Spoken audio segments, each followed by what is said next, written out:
What is going on, YouTube? This is Jim back with another video, and today I want to talk to you guys about PLAYERUNKNOWN'S Battlegrounds.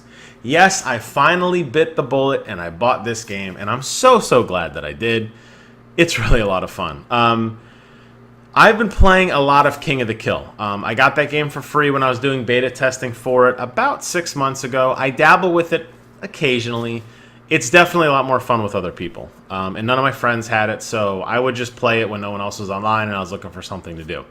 So when everybody said that they were going to get PLAYERUNKNOWN'S Battlegrounds, I was like, okay, can't we just get King of the Kill because I already have it? Like, why do I need to buy this game to play with everyone? But comparing both of them, Battlegrounds is definitely a much better game in every element, and I can see why so many people are flocking to it. Maybe I can't understand like the success they're having like overall, but I'm happy for them. I mean, the game's pulled in a significant amount of money in a very short time.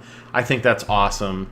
Congratulations to the team over there because it is well deserved. Why does this game work? Well, I think what it comes down to is polish. If there was any one thing, you know, I always talk about how there's a lot of games that do very similar things. You have the hero shooter right now. You have Paladins. You had Battleborn. I think that game's probably dead. You had Overwatch. You got some other games that I was just getting ready to say that I'm not going to say the name of. I'm not going to be that guy. But I am going to say that there's a lot of those games coming up. And I look at all this and I say, okay, well, the hero shooter exists. It's alive and well. You play it. Good job, right? Whatever.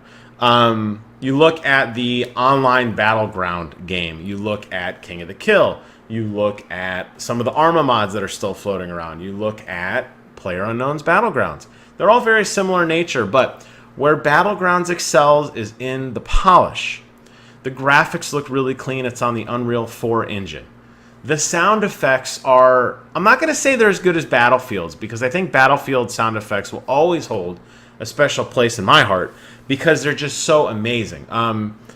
Battlefield did so much effort on making accurate bullet sounds at a wide variety of ranges, around buildings, in the air, down on the ground, that when you were playing the game, the only sounds you heard were from other players. You know, a lot of these war games, they implement these, like, you know, canned sound effects in the background to kind of make it seem like a lot more is going on.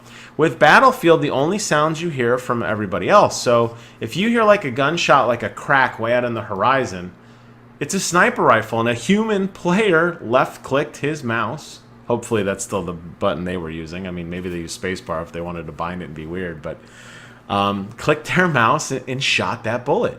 And that's really cool. I think that really, like, amplifies the game. And it sounded really good to the point that you could really, with a good pair of headphones or a good set of speakers, really navigate the world just based solely on that. Figure out where the gunfire is, kind of look at your mini-map, figure out where your allies are, and flank the enemy in a way that was meaningful and engaging by really taking in that audio cue. PLAYERUNKNOWN'S Battlegrounds is the same way. Now, it's on a much less scale because there's not these huge, open, blown-out firefights. Well, there are sometimes, but usually you want to run the other way. But that makes such a big difference, you know. And it's not just the guns. It's the sound effects. It's the opening doors. It's the creaking of boards. It's people reloading. It's people crouching. It's cars pulling up.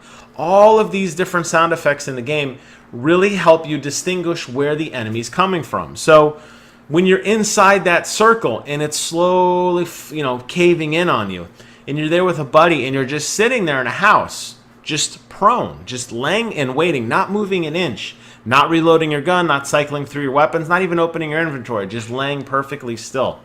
You can really isolate where enemies are coming. You can almost hear them like going through the floorboards and like walking up each step to the point that, like, if you're waiting, you can ambush people very well.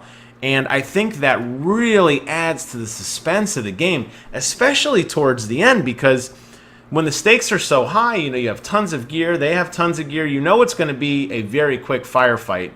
Very similar to Rainbow Six Siege. There are a lot of parallels between this and Rainbow Six Siege, in my opinion. And you know I love that game, at least the concept of what it was. I was a little hard on it at the beginning because of the lack of content. Still feel that way. But when you're sitting there just waiting and you hear like the enemy breaching, very similar to this. You're sitting in a house, you hear the car pull up, you hear 2 or 3 people get out. You're counting the car doors. Okay, the 3 car doors.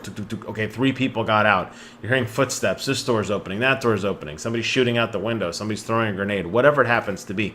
It really does amplify the experience, and I think that's what makes it so much fun. And I think a lot of that's lost on streams, because all these guys with the streams, they got the techno music going in the background, they're talking over it, and they got the subscribers and all this like flashing and stuff. But when you're just sitting here, I'm sitting here at my computer, I got my, Sennheiser Game 1s, cranking these things on. I'm listening for every little sound. I got my buddies on TeamSpeak turned down, but I can still talk to them outside the game. And we're coordinating where we're going to go, and you can really start to set the pace of the game, and it does work really, really well. So good on you, PlayerUnknown. I'm really happy that you made this game, and I'm really happy that my friends talked me into it, because you don't get that experience with any of the other games. Now, you add in realistic weapons with attachments, with scopes, with stocks, with inventory management, first aid, and different types of grenades, different kinds of cars, fuel cans.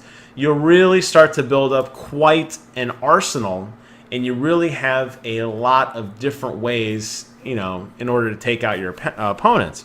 And you could totally do the pacifist routes in this game just as easily if you wanted to. If you just didn't want to pick up any guns and just try to sneak your way in, you could probably do that. Now, you're not going to win, because you're going to have to kill somebody. Even if it's just 1 versus 1, you're going to finally have to pull that trigger on somebody. But, not having weapons most likely means you're not going to make it as far. But just by being careful and just by trying to be that survivor, I think you could go pretty far in this game. And eventually you'll start scavenging things, You parachute into a house at the beginning, there's nothing there. Kevin and I are like, oh man, we are toast. Well, this is a throwaway game, forget it. Let's just YOLO into the sunset. And before you know it, we stumble across a firefight between 2 teams. We pick up the scraps of one guy's team. We hunt down the other team, which might be healing up or is kind of weak. And we're right back into it.